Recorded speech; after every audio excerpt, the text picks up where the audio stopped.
사람이 아무리 좋은 환경에서 산다고 해도 마음에 평강이 없다면 결코 행복을 누릴 수 없고 그것은 또 축복이 아닙니다. 우리나라의 행복 지수가 OECD 국가들 중에서 항상 이 하위권에 머물고 있습니다. 경제 10대 강국이라고 그러고 또 군사 5대 강국이라고 그래서 이렇게 우리나라 발전이 됐는데, 하지만 대한민국 우리나라 사람들은 늘 자기는 행복하지 않다. 이 행복 지수가 무척 아주 낮다는 것입니다. 예전보다 분명히 국민의 소득과 환경은 좋아졌는데 왜 사람들은 행복하지 못할까요? 과거보다 살기가 많이 좋아졌지만 이 마음의 이 평강이 점점 사라져갔기 때문입니다. 일반적으로 평강이라고 하면 모든 일들이 원하는 대로 잘 되고 또 마음에 잔잔함이 있고 고요함이 있고 또 기쁨과 만족이 있을 때 참 평화롭다, 평강하다 이렇게 얘기를 합니다. 그런데 성경에서 언급하는 평강은 그런 정도의 평강이 아닙니다. 세상이 주는 평강은 상황이 잘못되고 불안해지면 즉시 이제 없어집니다. 하지만 하나님이 주시는 평강은 삶의 어떤 상황에서도 영향을 받지 않습니다. 하나님께서 우리에게 주시는 이 평강은 바로 하나님께서 우리에게 주시는 것이기 때문에, 하나님과 관계에서 우리가 누리는 것이기 때문에 이 평강은 결코 빼앗기지 않는 것입니다. 요한복음 14장 27절에서 예수님은 평안을 너희에게 끼치노니 곧 나의 평안을 너희에게 주노라 했습니다. 나의 이 평안, 이 평강을 너희에게 주노라. 내가 너희에게 주는 것은 세상이 주는 것과 같지 아니하니라. 너희는 마음에 근심하지도 말고 두려워하지 말라 했습니다. 나의 평안을 너희에게 주노라. 우리 오늘 예배를 통해서 하나님 주시는 평강을 꼭 소유하는 성도 되시기를 바랍니다. 우리는 무엇보다 하나님께로부터 죄사함을 받았다는 이 은혜, 또 하나님이 나와 함께 하시겠다는 그 약속의 말씀, 또 우리 인생의 목적지가 이 땅이 아니요 하나님의 영광의 나라 천국에 있다는 그런 확신, 이걸 믿는 것이 바로 성도요 크리스찬입니다. 그걸 믿을 때 하나님의 평강을 우리는 누릴 수 있게 되는 것입니다. 남미에 그 안데스 이 산맥이 있습니다. 근데 이 안데스 산맥은 세계에서 가장 변화가 심한 기류가 있는 지역 중에 하나입니다. 그래서 낮은 고도의 헬리콥터나 또 비행기가 자주 이제 추락하는 곳이기도 합니다. 어느 날 이 비행기가 이제 날아가고 있었는데 갑자기 안데스 산맥에 난기류를 만나게 되면서 이 비행기가 급감하게 하게 되면서 비행기 안에 있는 승객들은 난리입니다. 대부분 모든 사람들은 고통을 느끼며 얼굴이 사색이 되어서 정말 두려움에 떨고 있습니다. 그런데 앞쪽에 있는 그 아이가 하나 있는데 이 아이는 웃고 있고 또 비행기가 막 요동칠 때 오히려 깔깔거리고 이 아이는 웃었습니다. 다행히 이제 20분쯤 후에 비행기가 안정을 찾고 제대로 이제 비행을 하게 되었습니다. 사람들은 이 아이에게 묻습니다. 얘 너는 비행기가 막 흔들리고 요동칠 때 무섭지 않았어? 그랬더니 아이가 저는 하나도 안 무서웠어요. 이렇게 대답을 합니다. 다들 무서워서 정말 힘들었는데 왜 너는 두렵지 않았니? 이렇게 물으니까 이 아이가 얘기합니다. 지금 조종사가 내 아빠예요. 이렇게 얘기를 했다는 것입니다. 이 아이는 조종사인 파일로트인이 아빠를 신뢰했기 때문에 그런 흔들리는 상황에서도 평안을 가질 수가 있었다는 것입니다. 나의 아버지, 평강의 아버지, 평강을 주시는 우리 하나님을 우리가 믿고 나갈 수밖에 없는 것입니다.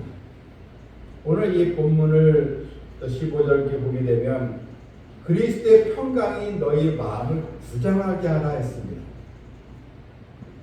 주장하게 하라는 것은 다스리다, 나를 이끌게 하다 이런 뜻입니다.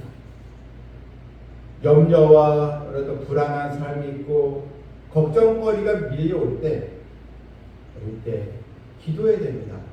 하나님, 우리 주님의 평강이 나를 주장하게 해주시옵소서. 우리가 살아가면서 많은 또 걱정거리들이 찾아오고 또 나의 마음을 흔드는 그런 일들이 찾아옵니다. 이럴 때 우리는 그리스도의 평강이 나의 마음을 이끌어가도록 주님을 바라보며 우리 기도해야 하는 것입니다.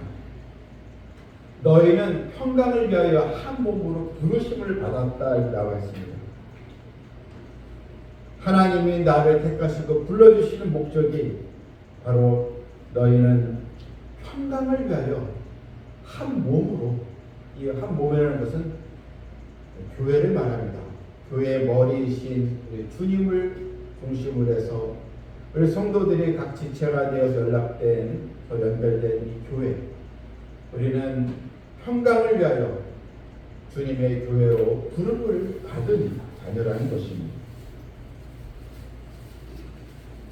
이 평강이 우리의 마음을 주장하도록 해야 하는 것입니다.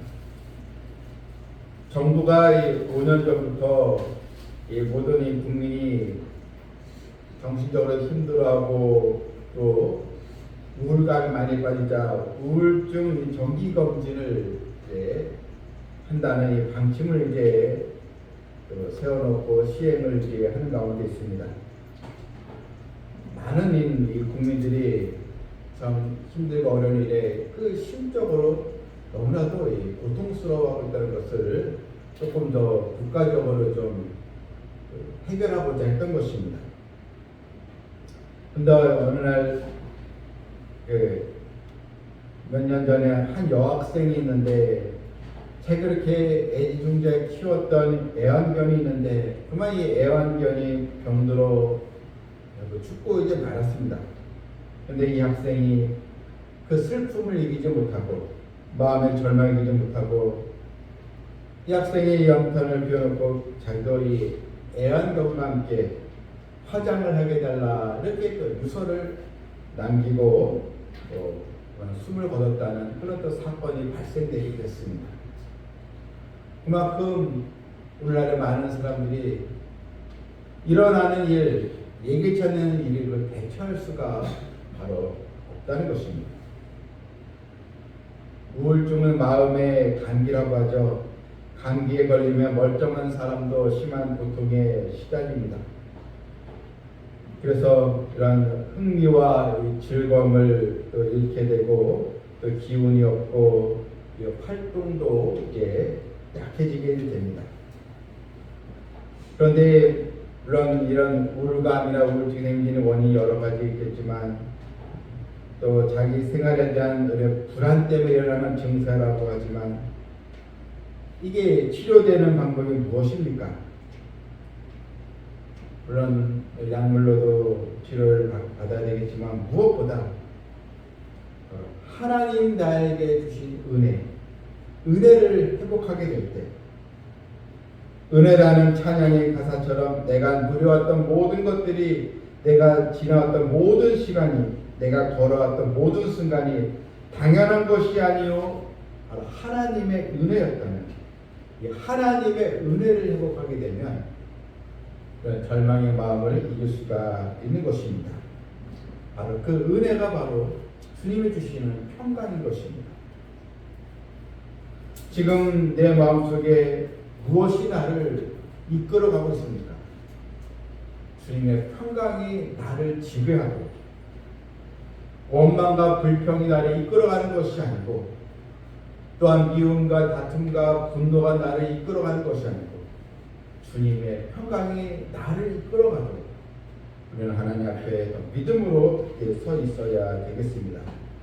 우리 삶은 어떻게 보면 산 넘어 산 같은 그런 문제들이 끊임없이 찾아옵니다. 문제만 없으면 될 것 같은데, 그러나 모든 사람, 성경에 나오는 모든 위대한 인물도 캄캄한 그런 어둠의 그런 삶의 여정에서 그들이 믿음 지키셨던 것은 주님이 주시는, 하나님이 주시는 그 평강 속에서 어려움을 다 이겨나갔던 것입니다. 우리는 하나님께 택함을 받고 하나님의 인도를 받는 거룩한 백성들입니다.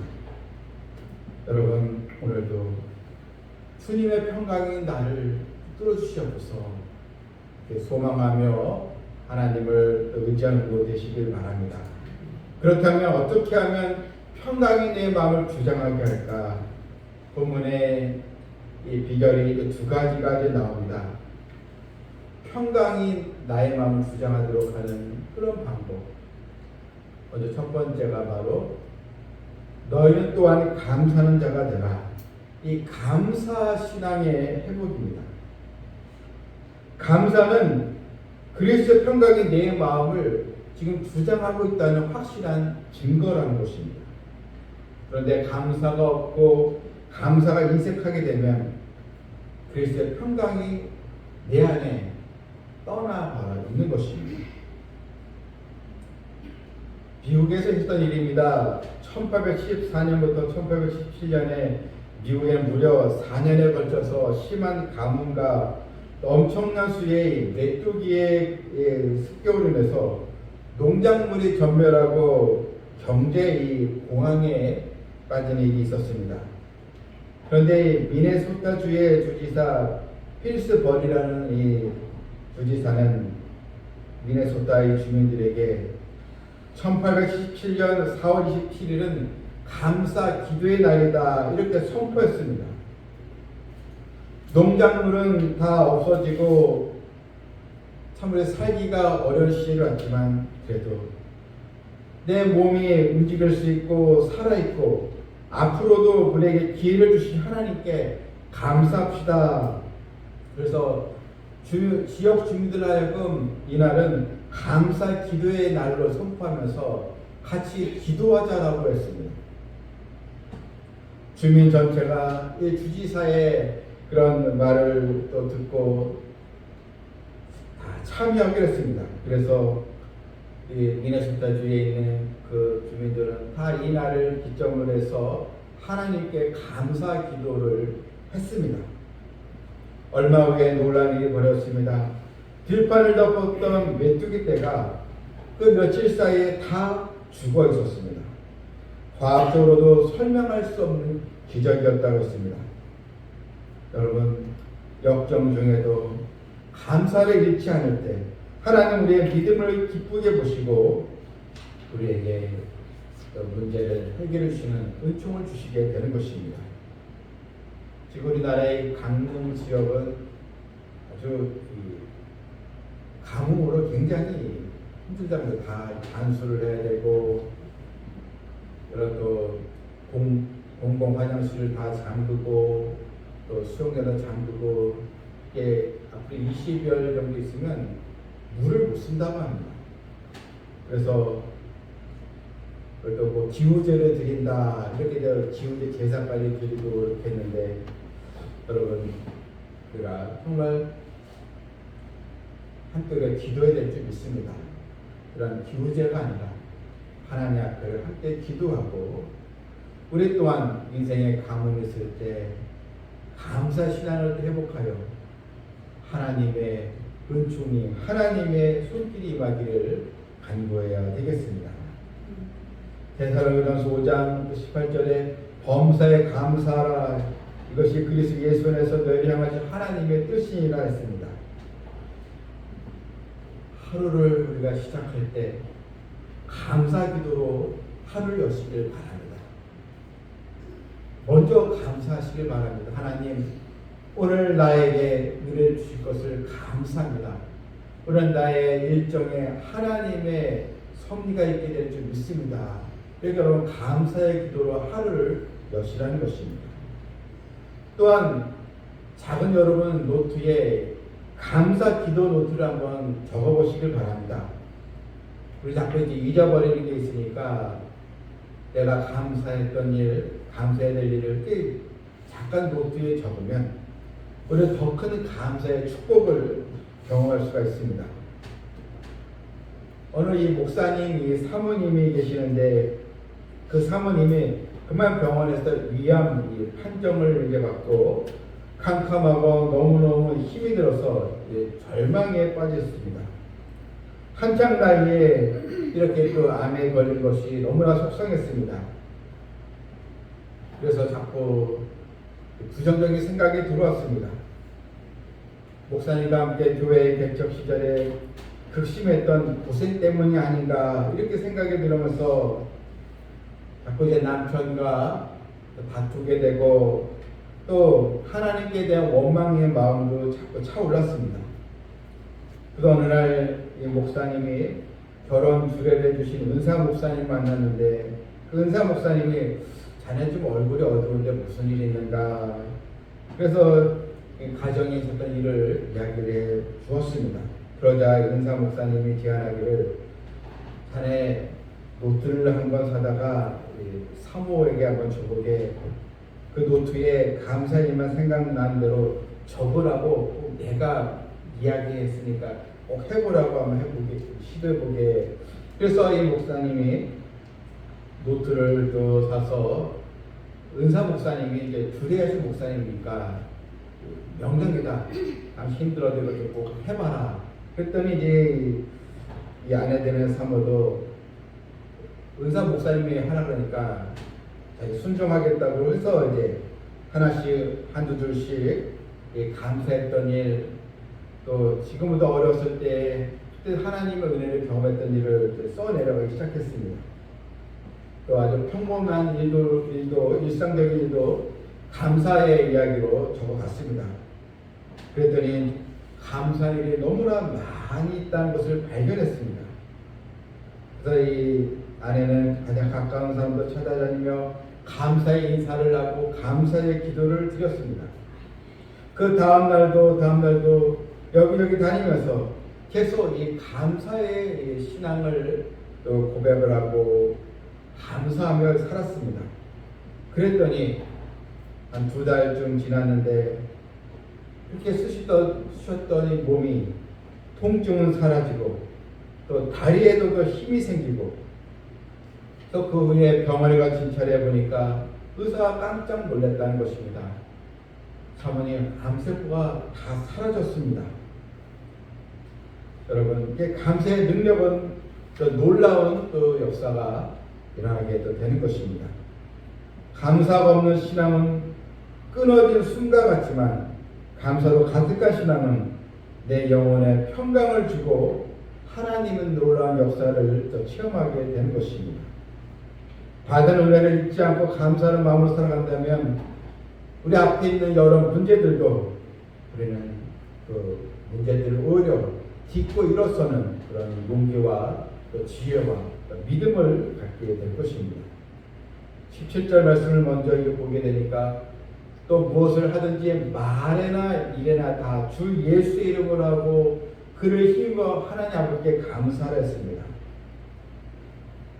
여러분 말에나 일에나 먼저 우리가 입술로 하나님 앞에 감사의 신앙을 자꾸 고백해 보라는 것입니다. 불평거리가 좀 찾아와도 하나님 감사해요. 그래서 나를 여기까지 인도해 주시고 감사해요. 이 감사의 기도를 해야 하는 것입니다. 이 가이드 포스트에 나오는 이 이야기를 함께 나누고자 합니다. 그 가이드 포스트라는 그 잡지에서 이 감사가 넘치는 긍정적인 그 생각 이런 제목이 있는 글입니다. 이런 내용들입니다.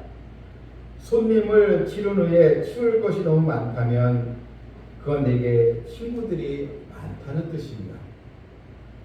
난방비가 너무 많이 나왔다면 그건 내가 따뜻하게 살고 있다는 뜻입니다. 세탁을 하고 빨래를 하고 다림질을 해야 할 일이 옷이 산더미라면 그것은 나에게 입을 옷이 그래도 많다는 뜻입니다. 온몸이 뻐근하고 피곤하다면 그건 내가 열심히 일했다는 뜻입니다. 이른 새벽 시끄러운 자명종 소리에 깼다면 그건 내가 살아있다는 뜻입니다. 가끔 고독의 수렁에 내던져지다면 그것은 주님과 가까워질 수 있는 기회가 찾아왔다는 뜻입니다. 어려움과 고통 속에서 눈물을 흘린다면 그건 곧 주님의 사랑과 위로가 있게 된다는 뜻입니다. 이런 글의 내용이었습니다. 왜 이렇게 설거지할 게 많아? 왜 이렇게 또 수리할 게 많아? 이렇게 원망하기보다는 그래도 그렇게 내가 먹을 수 있고 또 일할 수 있고 움직일 수 있다는 것에 감사 농도가 되시길 바랍니다. 우리의 최고의 감사 제목은 바로 예수님입니다. 예수님의 평강이 있다는 것입니다. 그래서 오늘 성경은 마지막 절에서 그를 힘입어 하나님 아버지께 감사하라. 예수님을 힘입어서 예수님의 십자가 은혜를 힘입어서 감사하라는 것입니다.